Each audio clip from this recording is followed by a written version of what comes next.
So in this practice, a violin strings having a mass per unit length equal to the 3 times 10 to minus 3 kilogram per meters is under a tension of the 45 newtons. Find the wave speed on the strings, violin strings. So using the dimension analysis, we discovered the speed of a transverse wave on a string is expressed v.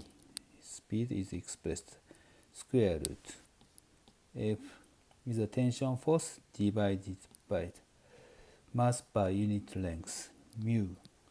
So in these questions, F is correspond to the 45 newtons,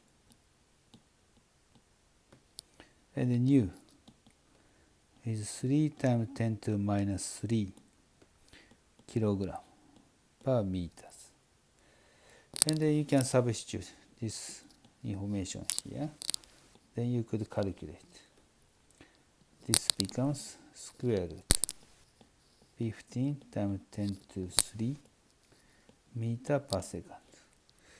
If you use the calculators, it's about 122 meter per second. Okay, this is the answer to these questions.